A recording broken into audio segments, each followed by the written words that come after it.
शांति। आज 15 जून 2024 है।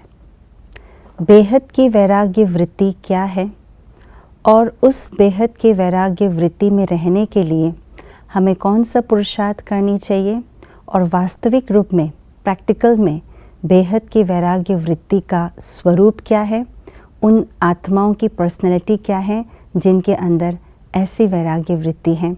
आइए जानते हैं आज का स्लोगन। साधनों का प्रयोग करते साधना को बढ़ाना ही बेहद की वैराग्य वृत्ति है। बाप दादा ने कई अव्यक्त मुरलियों में बेहद की वैराग्य वृत्ति के बारे में वर्णन किए हैं। कई गहराइयों में जाकर के हमें बताया है कि बेहद की वैराग्य वृत्ति हमें अपने अंदर लानी है और उस वृत्ति से वायुमंडल में भी वो लहर फैलानी है।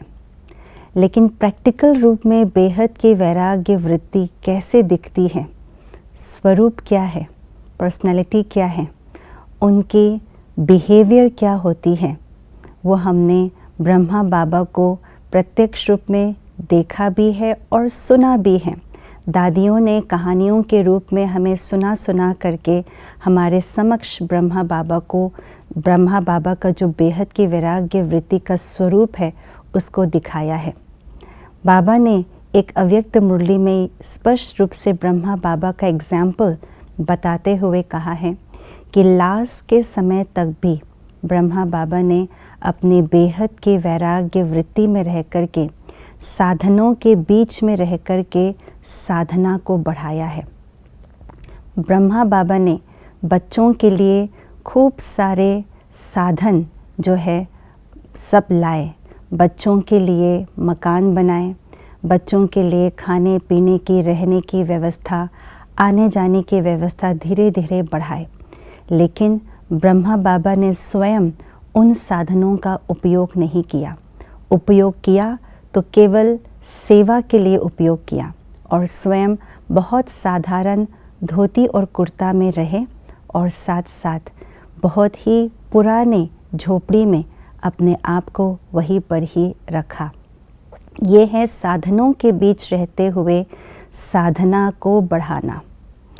कई लोग के पास साधन होते नहीं हैं और साधन ना होते हुए अगर ये कहे कि हमारे मन में तो बेहद की वैराग्य वृत्ति है, तो वास्तव में वो वैराग्य वृत्ति नहीं है।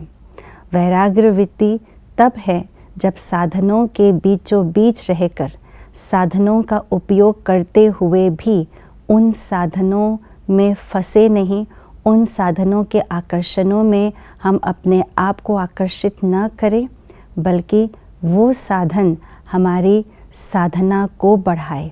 यही है बेहद की वैराग्य वृत्ति। तो ऐसी बेहद की वैराग्य वृत्ति तब आ सकेंगे जब हम अपने देह भान से न्यारा रह पाएंगे। जितना जितना देह भान से हम न्यारा और उपराम रहेंगे, उतना उतना हमारे अंदर बेहद की वैराग्य वृत्ति आएंगे। क्योंकि जो आकर्षण है, जो खिंचाव है, वो तब होता है जब आत्मा देह के भान में आती है। आत्मा देह के भान से उपराम है तो कोई भी देह की चीज़ें, देह के संबंध, देह की वस्तु कुछ भी आत्मा को खींचेंगे नहीं, वो राग नहीं आएगा। इसलिए सबसे पहला जो पाठ बाबा ने पढ़ाया है, अपने आप को आत्मा समझ करके देह से न्यारा समझो। यही पाठ जब हम पक्का करेंगे पूरी तरह से, तभी हम अपने अंदर बेहद की वैराग्य वृत्ति को ला सकेंगे और साधनों के बीच रहते हुए भी अपनी साधना को बढ़ा पाएंगे। ओम शांति।